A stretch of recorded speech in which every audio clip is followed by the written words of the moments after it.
Lista político Hachik Dergugasyan, cerrando de alguna forma el mes de marzo, aunque hay que convenir que cada día vale oro, los días restantes del mes seguramente vayan sucediendo cosas y la información va cambiando. Esto es un día a día y Hachik es quien lo ha demostrado durante los últimos meses. Bienvenido a Audición Gomidas una vez más. Buenas tardes, Bochun. Espero que estén bien, a pesar de las noticias no tan buenas a lo largo de todo este mes, ¿no?, que recibimos. A lo largo de todo este mes, sí, un mes cargado con, bueno, lo que es en el mundo, el impacto de la guerra en Ucrania, lo que significa eso en Armenia la asunción de un nuevo presidente, lo que se está hablando acerca de posibles negociaciones y en estos últimos días la continuación extrema de la agresión militar por parte de Azerbaiyán a Artsaj. ¿Por dónde podemos empezar con toda esta información que está dando vueltas y pegando muy fuerte? Sin ninguna duda, hay que tomar en cuenta el contexto global. Contexto global en este caso significa la guerra en Ucrania, que ya ha pasado un mes, que probablemente termina en la forma en que termine esta guerra. Si no termina el mundo con esta guerra, habrá un antes y después en términos geopolíticos. Y en ningún caso el resultado es demasiado positivo para Armenia, ¿no? No voy a entrar en el análisis de cuáles son los escenarios Ujú. probables del fin de este conflicto en Europa.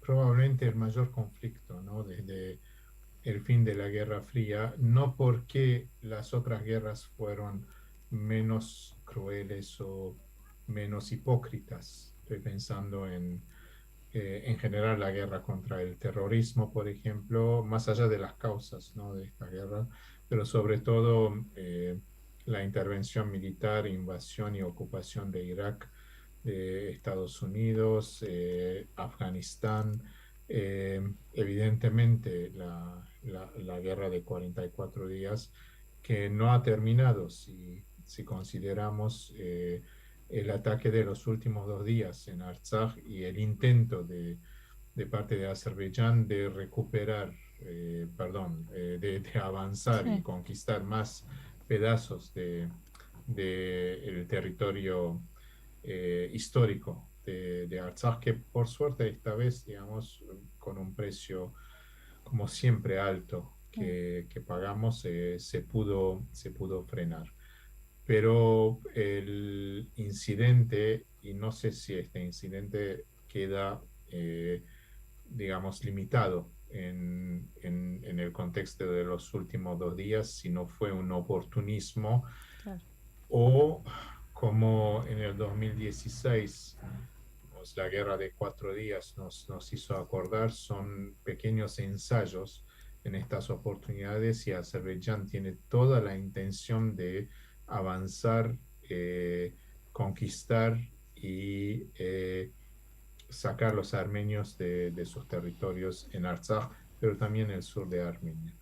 Y esto cuando, digamos, en estas negociaciones en general, no conocidas, no públicas, porque cada vez que hay una noticia que se hace pública y hay un debate en el Parlamento, desde debate en el Parlamento armenio no entendemos nada, porque es un gran show que termina en puteadas, literalmente, en puteadas entre el gobierno y la oposición. No hay un entendimiento, no se llega a entender. Al final uno se dice, bueno, ¿cuál es este show de la Asamblea Nacional en Armenia? Pero este es así porque como el gobierno concentra todo el poder desde que asumió, y cuando digo que desde que asumió es 2018, Mm. y después de las elecciones del año pasado, ¿no? Teniendo la mayoría absoluta, la concepción de este gobierno que la democracia es ahora que tengo la mayoría, hago lo que quiero y no hay una predisposición de parte de quienes hoy deciden el destino del país, no voy a decir del pueblo, es demasiado decir del pueblo, pero sí del país, de pedazos de este país. Su concepción del poder es que puedo hacer lo que quiera, tengo el mandato del pueblo. Pues esto no es así, esto no es así. Y lamentablemente quien les puede poner freno en este caso es una oposición que hasta ahora no logra hacerlo. ¿A qué me refiero con todo esto? Me refiero a la supuesta propuesta, ¿no?, de 5 puntos que Azerbaiyán presentó a Armenia. Son 5 puntos muy generales. Por primera vez Azerbaiyán dice de hablar de la paz y la gran pregunta acá es ¿de qué paz estamos hablando? ¿No? ¿De qué paz estamos hablando? ¿De qué delimitación estamos hablando? ¿Y de qué integridad territorial estamos hablando? Porque estos 5 puntos que puso Azerbaiyán son formulaciones diplomáticas generales y lo más importante aquí es eh, la pelea por su definición. Ahora, ¿a qué está dispuesto o predispuesto, perdón, el lado armenio en las negociaciones? Si es que estas negociaciones comienzan, no lo sabemos. Hay concepciones muy generales o conceptualizaciones muy generales del futuro a largo plazo, muy a largo plazo, tan largo plazo que no sabemos qué significa en términos de una paz regional que va a ayudar al desarrollo. Este discurso no cambió, no cambió desde el fin de la guerra de 44 días y sigue hasta hoy. Y uno se pregunta de qué paz regional, a qué precio, quién paga el precio, quién gana, quién pierde.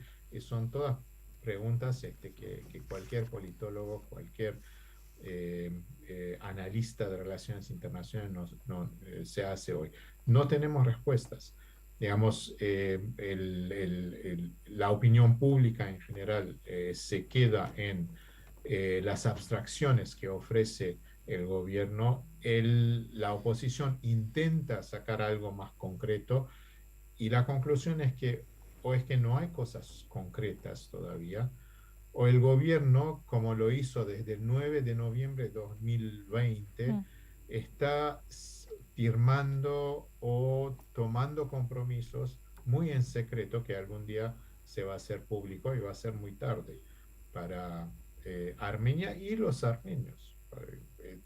No queda ninguna duda de que el destino de Armenia, el futuro de Armenia también va a tener un impacto importante en la forma en que percibimos nuestra identidad en la diáspora, en la forma en que definimos nuestra existencia como armenios en el resto del mundo. ¿Podría Lo tener que único ver, que, Hachik, algo de todo esto que está sucediendo, podría tener que ver con esas negociaciones hasta el momento ocultas que se firmaron el 9 de noviembre del 2020? sin ninguna duda es algo que está siguiendo.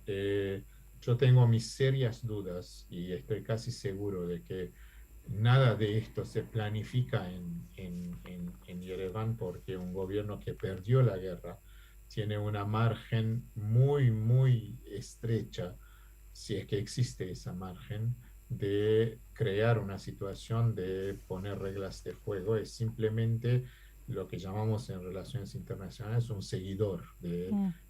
otros más poderosos que ponen las reglas de juego. Y acá no hay ninguna duda, quienes ponen las reglas del juego en la región del Cáucaso hoy en día, Moscú y Ankara. Fundamentalmente Moscú, pero no 100%, no 100%.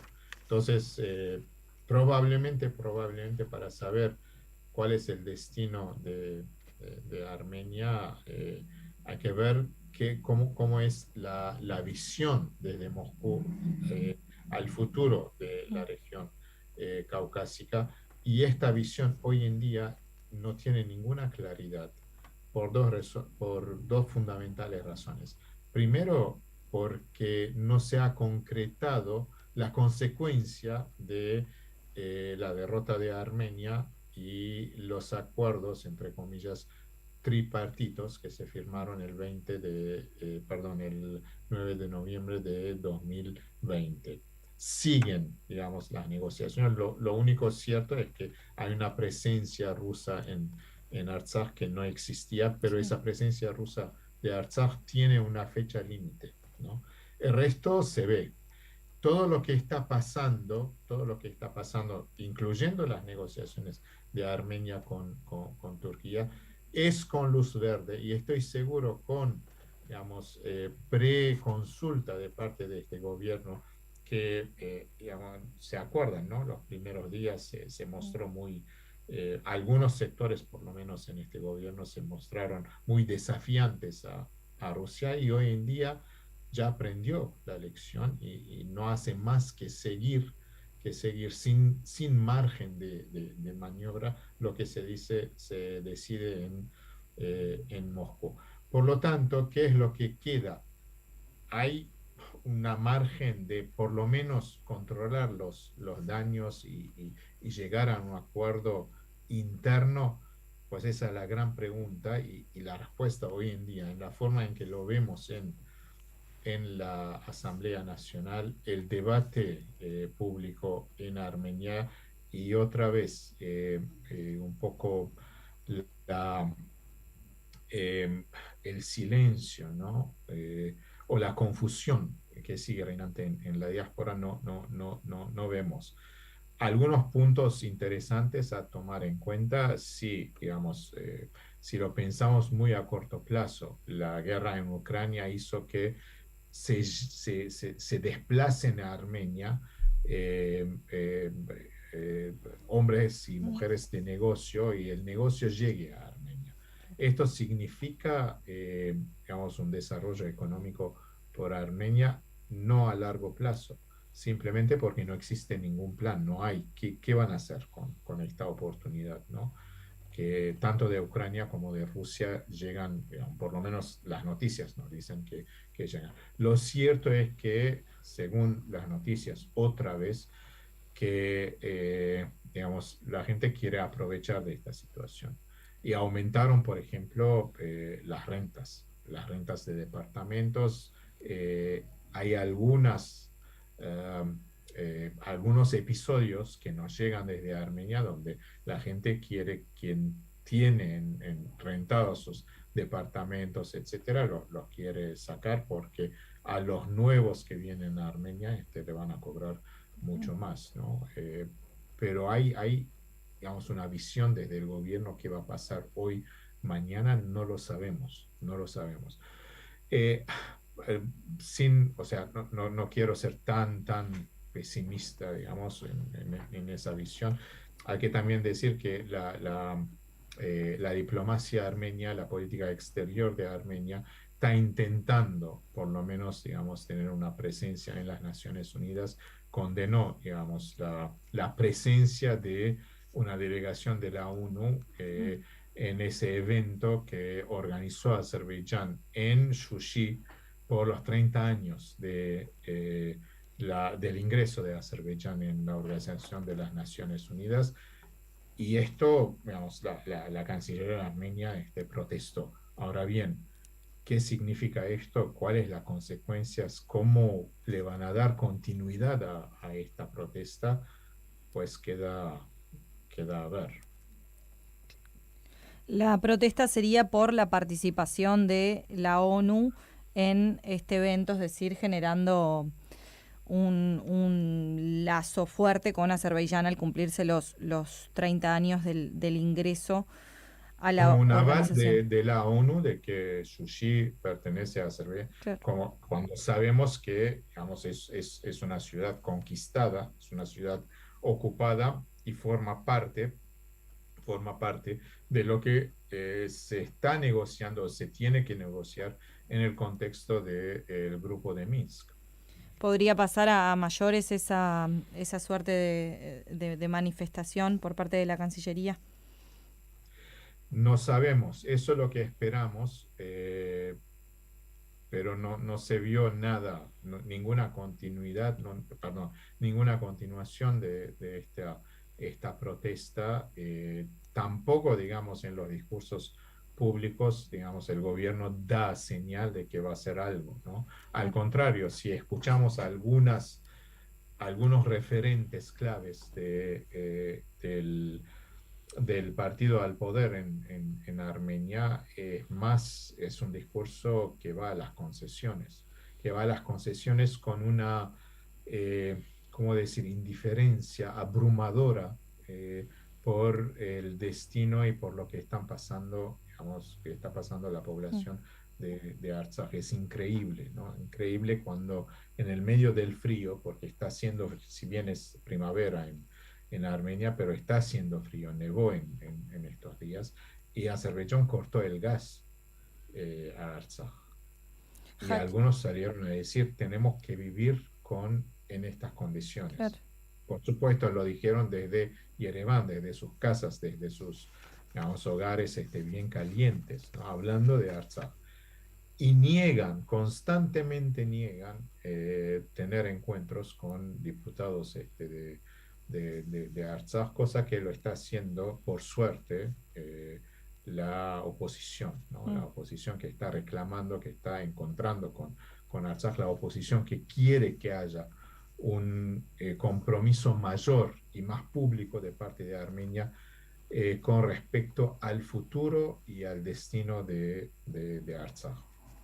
En otros temas se realizó el 34 Congreso Mundial de la FRA, donde hubo consultas de Aram primero con referentes intelectuales de la diáspora. Acá hubo una referencia a lo que es la diáspora armenia. ¿Qué podemos agregar en cuanto a este tema?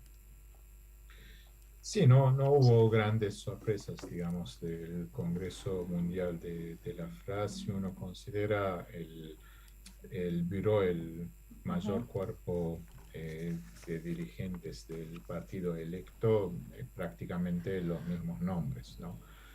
Cómo se negoció esto es cosa dentro de que pasó en el Congreso, pero esta es eh, digamos, la foto, ¿no? Una continuidad y da señal de una continuidad de la política también la declaración que sacó el Congreso Mundial, en el sentido en que queda como objetivo primario del partido, digamos, desplazar las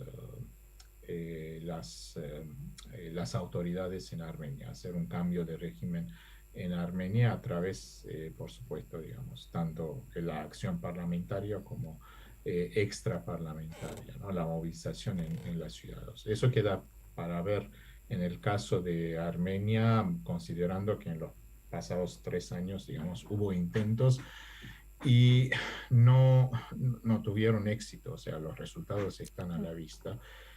Por supuesto, esto, digamos, es un desafío sobre todo para la diáspora, porque cómo entender y cómo implementar en términos fundamentalmente tácticos esa prioridad de un cambio de régimen en Armenia. ¿Cómo se hace? Bueno, todo esto queda para ver, como dije, es un desafío. Y por otra parte, digamos, sí, la declaración del Ujú. año de la diáspora de parte del católico Saram, que tuvo un primer encuentro con referentes intelectuales para pensar cómo implementar y en términos prácticos qué significa tener el Mm. año. Digamos, no se llegó a ninguna conclusión así inmediata, pero fue muy importante porque los referentes que estaban en este encuentro son referentes que pensaron la diáspora y que hoy en día están en la vanguardia de pensar la diáspora desde la diáspora Mm. y por la diáspora. Eso no significa, digamos, olvidarse de Armenia, pero por mucho tiempo no se pensó la diáspora desde la diáspora y para la diáspora. Se está dando los primeros pasos y sin ninguna duda también es una invitación a toda la diáspora, a todas las comunidades de pensar la condición de la diáspora en tiempos muy, muy difíciles que vive Armenia y los armenios. No hay ninguna garantía de lo que voy a decir que puede pasar, pero en el pasado, si vamos en la historia, en los momentos más difíciles, más negros, ¿no? De la historia de Armenia, y digo Armenia considerando, digamos, el territorio histórico donde viven los armenios, siempre hubo una luz, una propuesta desde la diáspora. Me refiero, por ejemplo, a lo que es conocido como el grupo de Madrás en India. Estoy hablando del siglo XVI, XVII.